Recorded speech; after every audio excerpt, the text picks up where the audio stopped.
We're now going to talk a little bit about shift work syndrome.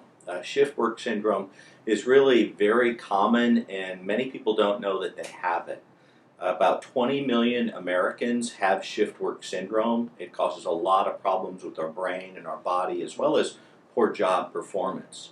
It's believed that 20 to 25% of workers have shift work syndrome, and this can apply to you even if you're working a day shift, but you're getting up really early and at a time that your body would rather be asleep, and you kind of misalign your circadian rhythm.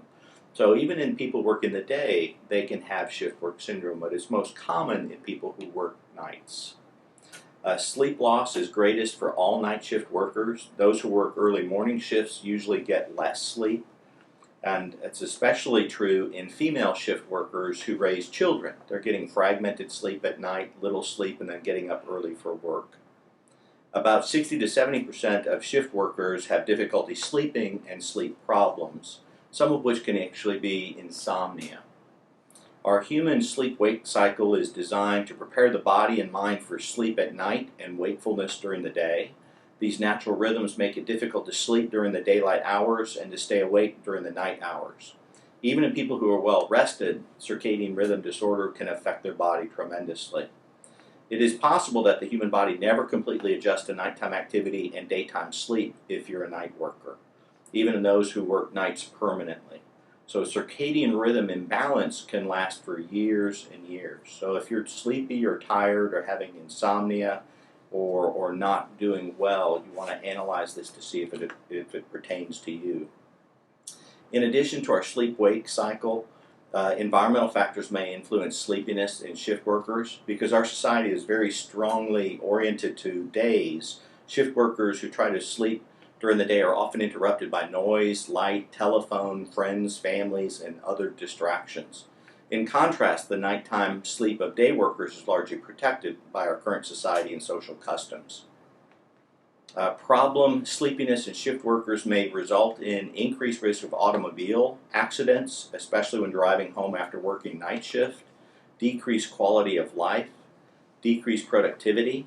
It's been shown that night work performance may be slower and less accurate than day performance, and there's increased medical issues such as cardiovascular disease, obesity, hypertension, and now it's been shown that shift work syndrome is a risk factor for some types of cancer, especially breast cancer.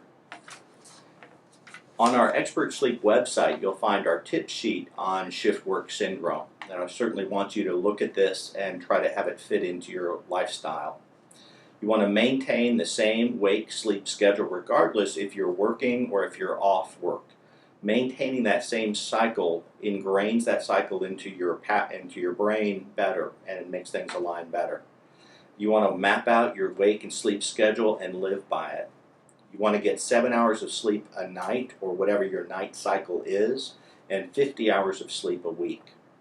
You want to avoid the sunlight into your eyes for 3 to 4 hours before you go to sleep. So if you're driving home early in the morning and the light is there, that light will stimulate you to not go to sleep. So you want to protect yourself from that with either blue blocker sunglasses or sunglasses that avoid direct sunlight.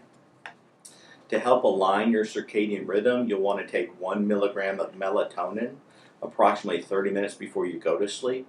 That'll help align your circadian rhythm and improve your sleep quality. You want to maintain a 30-minute downtime ritual before you put your head down on your pillow and go to sleep. So no TV, no computer, no exercise, no big meals, nothing really exciting before going to sleep. You want to avoid a heavy meal and alcohol 2 to 3 hours before you go to sleep. If you're having trouble with sleep fragmentation, one of the big problems with circadian rhythm disorder, shift work syndrome, is your brain thinks it's supposed to be awake, but you're trying to sleep. So your sleep quality is poor and having awakenings. One of the indications for some of our insomnia medicines is shift work syndrome with insomnia. So there's some real specific medicines you want to talk with your doctor about. But those medicines don't actually give you better sleep, they just make you stay asleep. And some of our sleep medicines actually make us have poor quality of sleep and less deep sleep. So it's really important to do first things first, improve your behavioral part of sleep before we talk about medicines. We want to attempt bright light or sunlight exposure for the first part of our wake cycle. When we normally awaken and see the sunlight, it stimulates us to be awake and help align our circadian rhythm.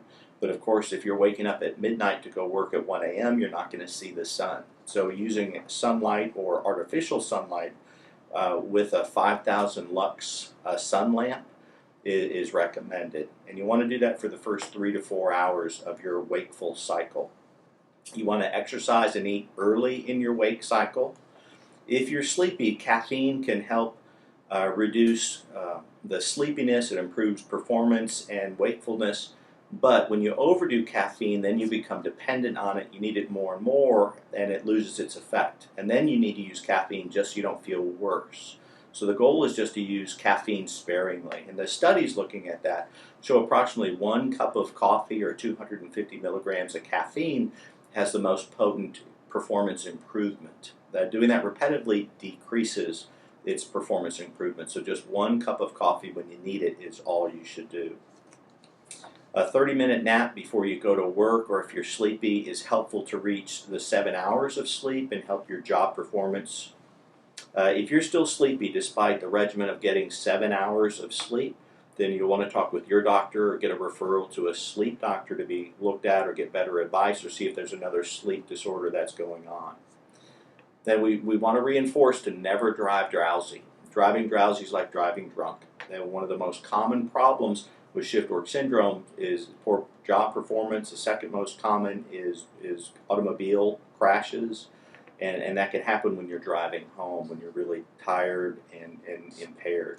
So don't drive drowsy.